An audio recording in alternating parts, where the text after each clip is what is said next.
ایک عرصہ انہوں نے انکار کر دیا کہ وہ کسی بینچ کا حصہ نہیں بنیں گے اور محض چیمبر ورک جو ہے وہ کریں گے.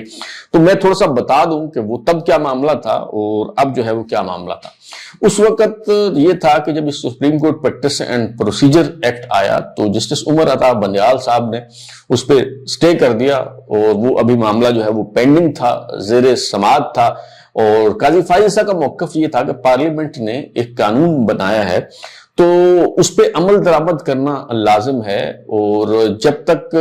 سپریم کورٹ اسے کالعدم نہیں قرار دے دیتی تو تب تک وہ فیلڈ میں موجود ہے. تو پہلے اس پہ عمل کریں, اس پہ جو ہے وہ کمیٹی بنائیں, وہ بینچ تشکیل دے, اور اس پہ فیصلہ کیے بغیر یہ جو بینچ بنائے جا رہے ہیں یہ غیر آئینی ہیں, غیر قانونی ہیں, اس لیے انہوں نے کہا کہ وہ اس کا حصہ نہیں بنیں گے. تو اب اگر جسٹس منصور علی شاہ اور جسٹس منیب اختر کا یہ موقف تھا کہ یہ صدارتی آرڈیننس غیر آئینی ہے, غیر قانونی ہے اور وہ اسے نہیں مانتے, تو وہ اب بھی انہیں اس کمیٹی کا حصہ نہیں بننا چاہیے, کیونکہ یہ جو کمیٹی ریکانسٹیٹیوٹ کی گئی ہے یہ اسی صدارتی آرڈیننس کے تحت ہی اس کے اثر میں جو ہے وہ تشکیل دیا گیا ہے. اور اس میں واضح طور پہ جو ہے وہ لکھا ہوا ہے, یہ جو آرڈر جاری کیا ہے جسٹس یحییٰ آفریدی صاحب نے بطور چیف جسٹس, جس میں انہوں نے اس کمیٹی کی تشکیل نو کی ہے, اس میں انہوں نے لکھا ہے کہ supreme Court practice and procedure act 2023 کی سیکشن 2 کی سب سیکشن 1 اور یہ 2024 کا جو آرڈیننس ہے اس کے جس کے ذریعے اس میں ترمیم کی گئی, اس کے تحت حاصل اختیارات کے تحت اس کمیٹی کو ریکانسٹیٹیوٹ کیا جا رہا ہے. تو اگر ان کا جو موقف ہے وہ کسی اصول کی بنیاد پہ تھا تو وہ اب بھی اس کا حصہ نہیں بنے گا, لیکن اگر ان کا جو موقف ہے وہ ذاتی اختلاف کا نتیجہ تھا, انہیں قاضی فائز عیسیٰ کی شکل پسند نہیں تھی یا کوئی ان کا پرسنل ایجنڈا تھا, تو وہ اب ختم ہو گیا, قاضی فائز عیسیٰ صاحب رخصت ہو گئے, تو شاید وہ اب اس کمیٹی کا حصہ جو ہے وہ بن جائیں. تو ایک اور بڑا اہم فیصلہ جو نئے چیف جسٹس قاضی فائز عیسیٰ نے کیا ہے وہ لائیو سٹریمنگ کا فیصلہ ہے. انہوں نے کہا جی تمام جو عدالتیں ہیں, تمام جو کورٹس ہیں, سپریم کورٹ میں جتنے مقدمات کی سماعت ہوگی اس کی لائیو سٹریمنگ فریقین کی رضامندی سے جو ہے وہ کی جائے, اور اس کے حوالے سے انتظامات مکمل کیے جائیں. اور جسٹس محمد علی مظہر کو, سپریم کورٹ کے جو جج ہیں, انہیں یہ ذمہ داری سونپی گئی ہے کہ آپ لائیو سٹریمنگ کا جو ہے وہ بندوبست کریں. تو ونس اگین یہ جو انیشیٹو تھا یہ جسٹس قاضی فائز عیسیٰ کا انیشیٹو تھا جو ٹرانسپیرنسی لائے. نہ صرف انہوں نے لائیو سٹریمنگ کا اہتمام کیا بلکہ جتنے اجلاس ہوتے تھے وہ چاہے پریکٹس اینڈ پروسیجر کمیٹی کا اجلاس ہوتا تھا یا دیگر اجلاس ہوتے تھے تو ان کے میٹنگ منٹس جو ہے وہ جاری کر دیے جاتے تھے اور کوئی چیز اس میں پوشیدہ نہیں رکھی گئی. جسٹس قاضی فائز عیسیٰ صاحب کے دور میں یہ کریڈٹ انہیں آپ کو جو ہے وہ بہرحال دینا پڑے گا. ایک اور اہم فیصلہ انہوں نے جسٹس یحییٰ آفریدی صاحب نے جو کیا ہے وہ فل کورٹ کا اجلاس جو ہے وہ انہوں نے طلب کر لیا ہے. سپریم کورٹ بھی ان کی آمد سے, سپریم جوڈیشل کونسل جو ہے وہ بھی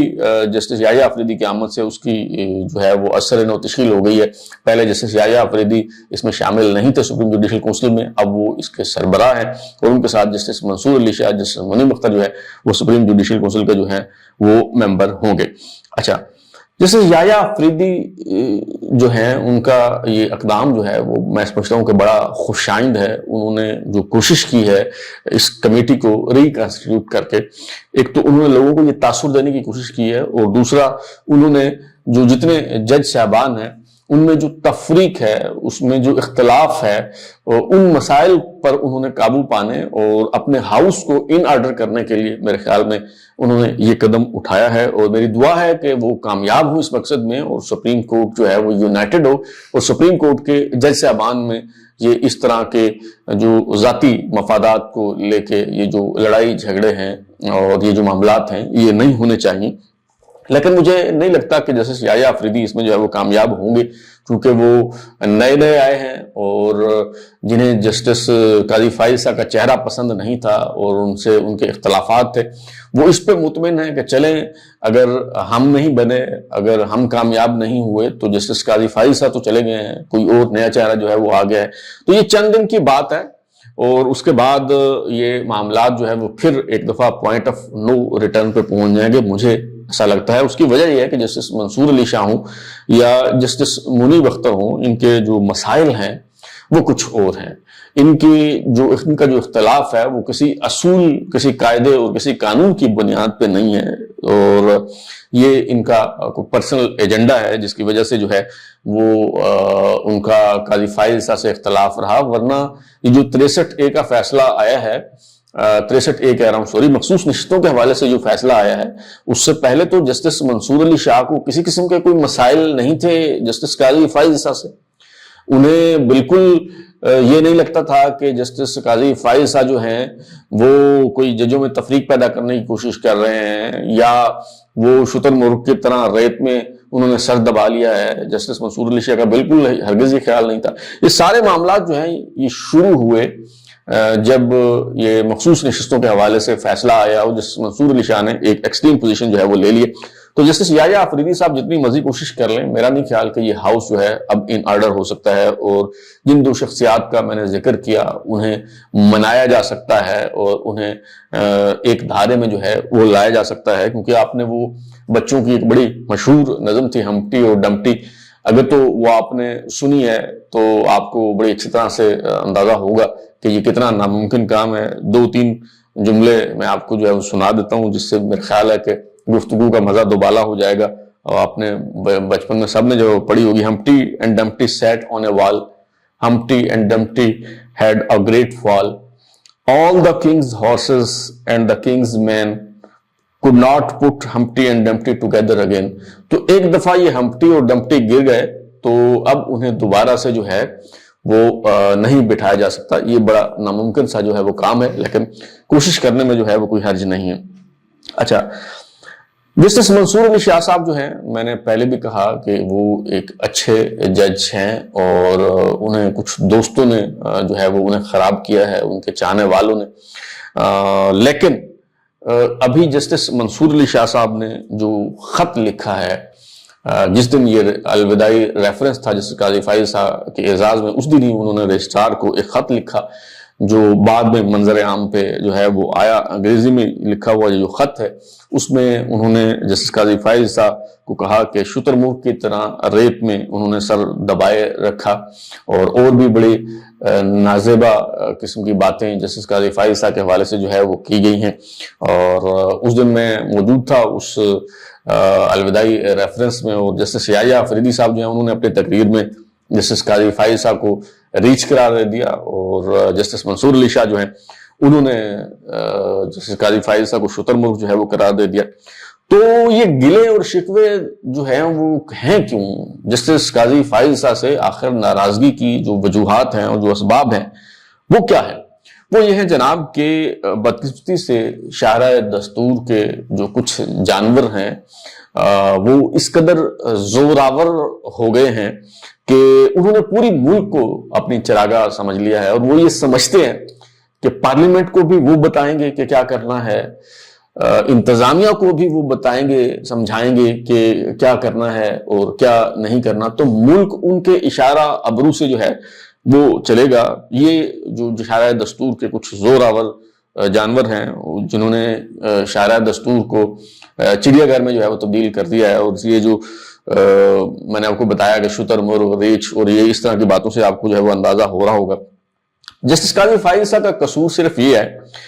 کہ انہوں نے یہ جو زور آور ہیں ان کو انہوں نے نہ صرف یہ کہ ان کا ایجنڈا پورا نہیں ہونے دیا، بلکہ انہوں نے ان زور آور جانوروں کی فہرست میں شامل ہونے سے انکار کر دیا، اور انہیں اکسایا جاتا رہا، انہیں کہا جاتا رہا کہ جی جس طرح ثاقب نثار صاحب نے ڈیم بنایا، ملک بچایا اور پتہ نہیں کیا کچھ جو ہے وہ کیا، جس طرح عمر عطا بندیال صاحب جو ہیں وہ اپنے دائرہ کار سے ہٹ کے ذمہ داریاں جو ہے وہ ادا کرتے رہے، تو آپ بھی یہ کام کریں. لیکن جسٹس قاضی فائز عیسیٰ نے منصف بننے پر ہی اکتفا کیا. مسیحا یا نجات دہندہ بننے کے چکر میں قاضی فائز عیسیٰ جو ہیں انہوں نے خود کو بادشاہ سلامت نہیں سمجھا، اور یہی ان کا جو ہے وہ سب سے بڑا قصور ہے. اور جسٹس منصور علی شاہ جو ہیں وہ یہ خط لکھ کے جسٹس منصور علی شاہ نے ان کے بارے میں جو امیج تھا، جو ان کی جو پرسیپشن تھی، وہ انہوں نے میں یہ تو نہیں کہوں گا کہ خراب کر لی ہے، میں یہ کہوں گا کہ انہوں نے خود اپنے آپ کو بے نقاب کر دیا ہے یہ خط لکھنے کے بعد، کیونکہ یہ خط کے جو مندرجات ہیں اس سے ہرگز یہ محسوس نہیں ہو رہا کہ ایک جو سپریم کورٹ کے سینئر موسٹ جج ہیں یہ ان کی زبان، ان کا بیان جو ہے وہ نہیں ہو سکتا، بلکہ ایک سیاسی جماعت کے یوٹیوبر کا خط یہ محسوس ہو رہا ہے۔ اور انہوں نے ثابت کیا ہے کہ وہ ایک جج کے روپ میں شاید ان کا اصل جو ان کی سوچ تھی، ان کا جو زاویہ فکر تھا، نقطہ نظر تھا، جو اصل ان کا